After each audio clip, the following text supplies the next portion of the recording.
Chapter 5, Proving Grounds. How have the mighty fallen, and the weapons of war perished? 2 Samuel 127. Zoo Puppies. The approaching night sky was painted an ominous red by the twin suns as they crested the horizon. The wind whipped sand across the desolate landscape, slapping at Wade's exposed skin. They were double-timed to the edge of the camp where two instructors stood on each side of the gate. They weren't wearing armor, but they were shouldering plasma rifles. It looked a little too casual to Wade, but he shrugged it off in order to stay focused. A large sign high above the massive reinforced steel gate simply said, "The Zoo," in a half-moon arch. They ran through the gate that was quickly closed behind them, which led to another that automatically opened and shut as they passed. He huddled behind a rocky outcropping alongside Mike, Alex, and two other volunteers, Sergeant Reyes leading the small squad. Serpent-like shadows flickered in the distance, Skravok scouts, their chitinous exoskeletons catching the dying light. Sergeant Reyes, a grizzled veteran with a thick Hispanic accent, issued his orders in a low murmur. "Remember your training," he said. "Stay focused, stay sharp. You hesitate, you die. Let's send these Skravok scumbags back to whatever slimy hole they crawled out of." With a hand signal, he started to maneuver. Wade's heart hammered against his ribs as he followed, the sand crunching under his boots. The adrenaline coursing through him drowned out the fear, replacing it with a focused intensity. They reached the crest of a dune, and the full horror of the situation unfolded before them. A swarm of Skravok drones, clicking and chittering with primal savagery, surged towards the perimeter fence, their mandibles snapping with anticipation. Sergeant Reyes opened fire, the blue energy bolts exploding in a shower of sparks against the drone's carapaces. Wade followed suit, unleashing a volley from his pulse rifle. The weapon roared in his hands, the recoil throwing him back momentarily. Chaos erupted as the firefight raged. The harsh crackle of pulse rifle fire mingled with the screech of dying drones, the air thick with the acrid stench of burnt chitin. Wade moved like a machine he barely understood, firing, reloading, taking cover. Following Sergeant Reyes's bark commands, he saw Mike roll to the side moments before a drone's mandibles snapped where his head had been a second ago. He saw Alex take down two drones with a single, swift motion honed from their hours of training that had turned into muscle memory. Adrenaline masked the pain when a drone managed to bypass his defenses, its legs scraping across Wade's arm, leaving a burning gash. But he barely registered it, his focus solely on eliminating the alien threat. The firefight continued, a brutal ballet of death under the twin suns. Finally, with a collective groan, the last drone lay motionless on the sand. Sergeant Reyes surveyed the scene with intense satisfaction etched on his face. The sergeant marched his squad back through the gates, with the entire company on their feet in the bleachers, cheering and whistling. Even the DIs had smirks of pride on their faces. It was just a training exercise, but the cost of failure would have been the same as the real thing. "Good job, recruits," Sergeant Reyes grunted, his voice hoarse. "But this is just a taste of what's waiting for you out there. Get yourselves patched up and report back to the barracks. Dismissed." Wade slumped against the rocky outcrop, his body shaking in protest. His arm throbbed from the Skravok scrape, and his ears buzzed with the lingering echoes of gunfire. Mike and Alex joined him, their faces pale but their eyes alive with a mixture of terror and exhilaration. Corpsmen attended their wounds. "That was," Mike started, his voice trembling slightly. "Crazy," Alex finished, his voice low. Wade managed a weak nod. He still had adrenaline coursing through his veins. But one thing was clear, they had survived their first taste of combat, forged in the zoo. It was as real as it gets in a training environment. They helped each other back to the barracks, a silent understanding passing between them. The camaraderie that had been simmering had solidified into something stronger, a brotherhood forged in the face of death. Back at the barracks, the company lined the street, shouting encouragement and giving high fives. Hathras, his face unusually grim, barked orders at Corpsmen to look at Wade's wound again. He looked at the trio with an intensity that could have bore right through them. Don't let all this go to your head, recruits.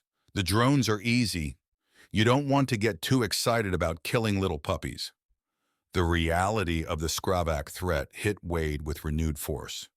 Casualties, even minor ones like his scrape, represented lives lost, gaps in the already thin ranks of the Rangers. Later that night, huddled on their bunks, the events of the firefight replayed in Wade's mind. He could still smell the burning chitin, hear the screech of dying drones. But amidst the fear, there was a surge of pride, a sense of accomplishment. They had faced a terrifying adversary and emerged victorious. "Hey, Wade!" Mike's voice, heavy with fatigue but laced with concern, broke the silence. Wade forced a smile. "Yeah, what's up? Did you know that was a training exercise when we deployed into the zoo?" "I had no clue, bro. I guess I had so much adrenaline flowing, I was just focused on doing the right thing," Wade sheepishly admitted. Mike admitted, "Me too, man. I had no idea." Alex, uncharacteristically talkative, chimed in. "Dudes, you didn't see the sniper towers all around us? And the company. They were forming in the bleachers to watch the whole thing go down. The only thing missing was the popcorn. What's bugging me is how far they would have let it go before they stepped in. That gash on your arm is no joke." An uneasy silence settled between them, a shared satisfaction and pride filling the space between words. They were no longer just bunkmates or recruits. They were survivors, warriors who had stared into the abyss and emerged on the other side. And as they drifted off to sleep, exhaustion took them to that place of utter dreamlessness. But that wasn't the last they would see of the live fire range with a real enemy trying to put them in the morgue. Disaster strikes. In the tense air of the observation room, the platoon crowded near the monitors, their gazes glued to the scene. In the concrete mock-up of an office building, Private Mike Jansen and Private Hayden Briggs stood shoulder to shoulder, faces etched with a mix of resolve and fear. The cameras recorded their every move from several different angles for the observers. Staff Sergeant Hathras, a gruff counterpoint to the recruits' trepidation, barked orders. "Briggs, your point. Prep the plasma grenade. Jansen, clear the room after him." Briggs gulped, his grip tightening on the grenade. His eyes darted to the observation room, where his fellow recruits watched in suspense. Jansen, ever the rock, offered a steadying hand on Briggs's shoulder. "Breathe, Marine. Remember the training. Just act, don't think." Briggs nodded, his movements robotic as he armed the grenade. The low hum of the plasma core sent chills down his spine, a stark reminder of the explosive power he wielded. Hathras's signal sent Briggs forward, arm cocked to launch the grenade through this doorway. But nerves seized him. The grenade arced pathetically, bouncing off the doorframe and rolling back with a menacing clatter. Time seemed to distort as Hathras reacted instantly. He shoved Briggs aside. He turned to grab Jansen, yet the younger Marine took an unthinkable step. With a primal yell, Jansen hurled himself at the rolling grenade, shielding it with his body just before detonation. The blast slammed him against the concrete wall, engulfing him in a blinding flash.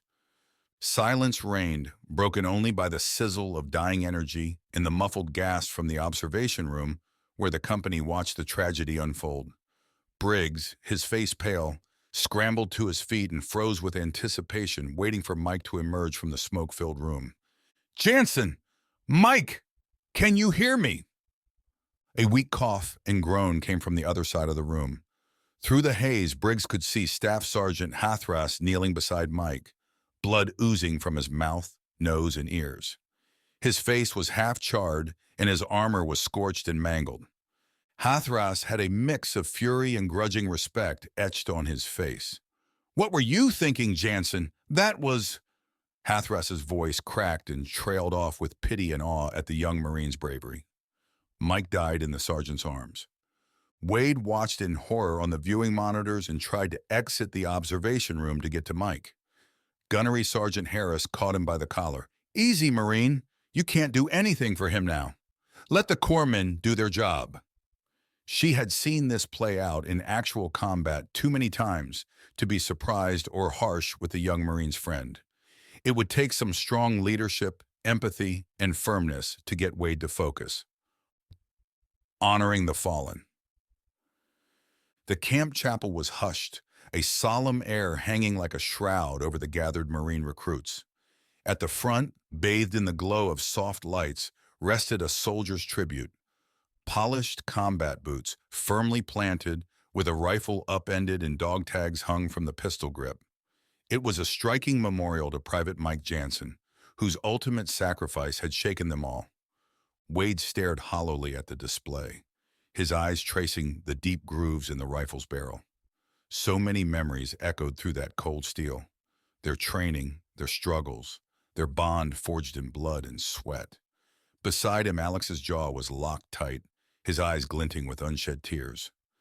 Chaplain Jesse Bronson stepped forward, his worn features carved by years of the spiritual discipline of following Christ amidst the brutal theaters of war. His voice carried a gentle strength as he addressed the solemn assembly. We're here today to honor the life and sacrifice of Private Michael Jansen, Bronson intoned, a warrior whose courage in the face of death preserved his brothers in arms.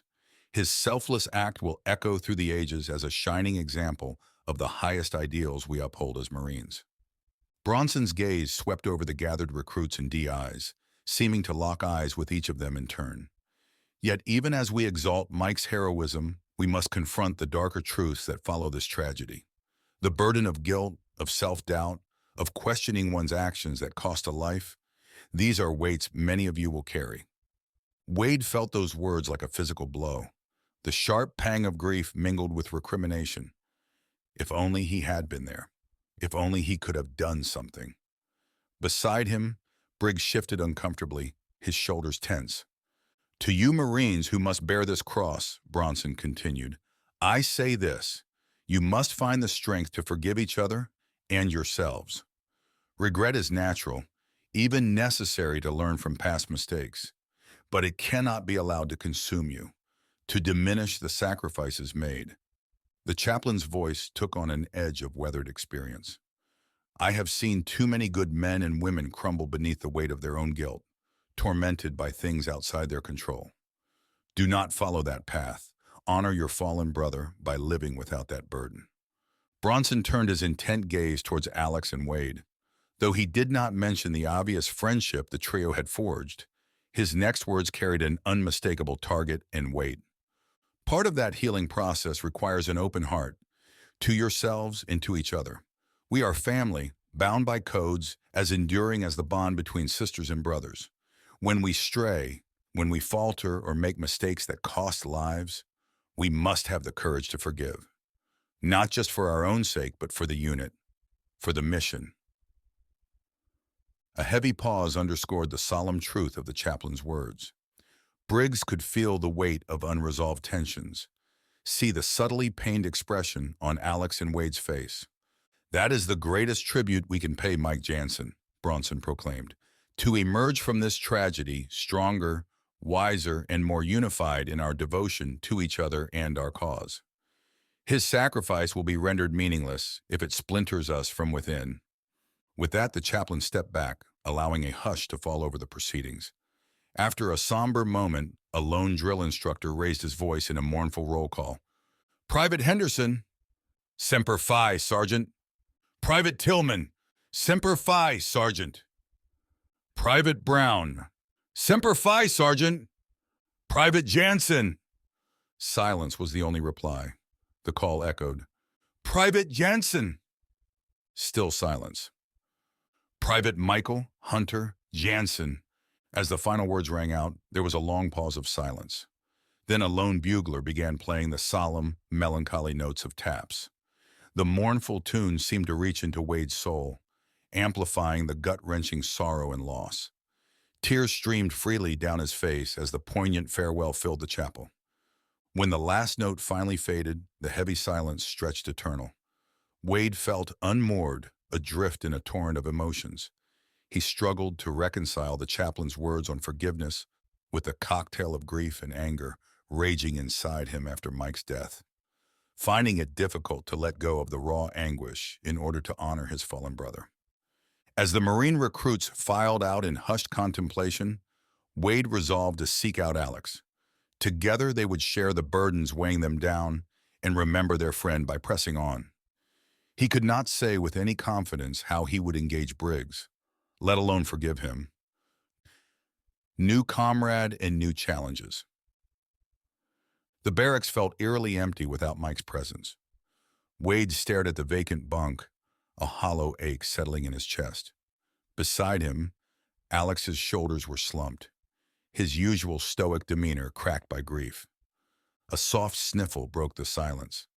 They turned to see Briggs seated on the bunk across the aisle, his face buried in his hands as quiet sobs racked his body. Remorse and guilt poured off him in waves. He had been transferred into their platoon immediately after the incident. The chain of command had seen this scenario play out too many times to keep these men apart. They would be forced to work through their grief together or tear one another apart trying. Wade felt a flicker of anger, a knee-jerk reaction to assign blame for their loss. But the chaplain's words echoed clear in his mind. We must have the courage to forgive, not just for our own sake, but for the unit, for the mission. Steeling himself, Wade crossed the aisle and settled onto the bunk beside Briggs. He placed a steadying hand on the other Marine's shoulder. We all make mistakes, Briggs, Wade said, his voice thick but even. Mike knew the risks. He did what he thought was right to protect his brothers. Briggs lifted his head, eyes rimmed red and glistening with tears. I can't stop seeing it happen, over and over. If I had just manned up and threw it, I failed him, after the way I treated him. All of you, I should have been the one I deserve. You can't change the past, Alex rumbled, joining them on the bunk. Learn from this, bro. Let this make you stronger. They sat in somber silence for a long moment. Finally, Wade spoke, his voice wavering, but resolute. Chaplain Bronson was right. We've got to let this forge us tighter, not split us apart. He met Briggs's gaze, naked regret and determination burning in his eyes. I want to be there for you two, like Mike was for you guys, for all of us. If you'll have me, I want to make this right. Briggs growled with remorse and resolve. Wade felt his throat tighten with a surge of emotion. In that moment, the rift between them mended, their bond transcending the tragedy that had birthed it. He clasped Briggs's shoulder with a firm grip. We're with you, brother, he said simply. To the end. Back to chapel. The following Sunday, Briggs made an unexpected suggestion as they prepared for the day's grueling training regimen. I think we should attend chapel service, he said quietly, for Mike. Wade and Alex exchanged a glance, surprised but nodding in silent agreement. The memory of their fallen friend still burned. The chapel was sparsely populated. The congregation was comprised mostly of recruits and a few DIs. As Chaplain Bronson took the podium, his words carried over the members with characteristic strength, wisdom, and comfort. Today we take the path of discipleship, Bronson said, his voice resonant yet gentle. The journey of following in the footsteps of one greater than ourselves. To follow the example of Jesus, the Messiah. He modeled a life of loving God, loving people, and teaching others to do the same. He expected us to take up the torch of sacrifice, even into the darkest seasons of life. I know your feelings are still raw from your fellow Marine's death, but we must acknowledge that he was following the very steps of his Savior. Mike was a disciple of Jesus. Wade felt those words resonate deep within him, a powerful truth made visceral by Mike's ultimate sacrifice. It is a calling that asks us to turn our gaze inward, Bronson continued, to confront our frailties, our doubts, our propensity to stray from the path. Yet it also demands we fix our eyes on Jesus and exercise the faith for the journey ahead. To become like Jesus, the scriptures say, the one who says he abides in him ought himself to walk in the same manner as he walked. As the sermon continued, Wade felt a clarity washing over him. The grief still lingered, the loss of Mike an aching void, but it was tempered by a renewed sense of purpose, a dedication to honoring his friend's selfless act by embodying the ideals of discipleship in his own life. When the service concluded, Wade felt as though a weight had lifted. Briggs seemed similarly buoyed, his shoulders straightening slightly as the three made their way back to the barracks. "Thanks for coming with me, guys," he said, his voice sincere. I I needed that." Alex responded with a simple nod, his expression unreadable, yet carrying a hint of understanding. In that moment, their shared burden seemed a degree lighter. The gates of hell. The weeks blurred into months in an endless cycle of training, discipline, and hardship. The brutal landscape of Carthus 7 had forged them from raw recruits into hardened warriors. Fear transformed into a steely resolve, their bodies and minds honed by relentless instruction into living weapons. Yet even as their skills sharpened, their camaraderie only deepened. The bond between Wade, Alex, and Briggs solidified into an enduring brotherhood, transcending the tragedies that had birthed it.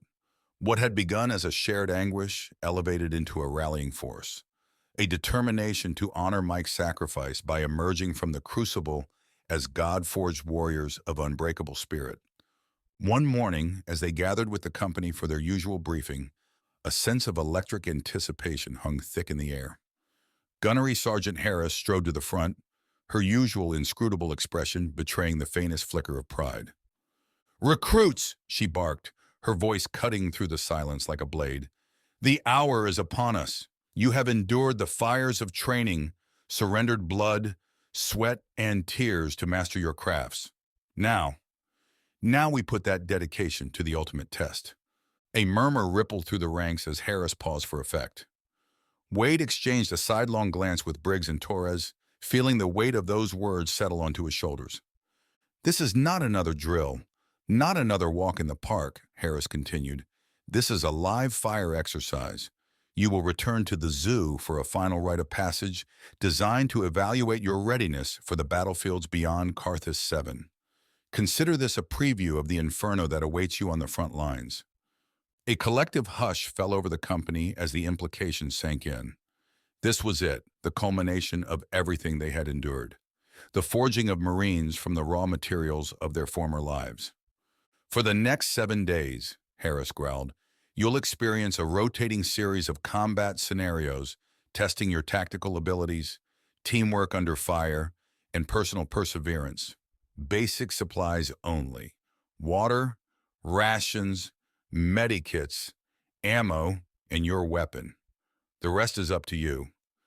The company buzzed with nervous energy. Until now, you've only glimpsed the smallest section of the zoo. Those initial training skirmishes were merely an amuse-bouche to whet your appetite for the true savagery awaiting you.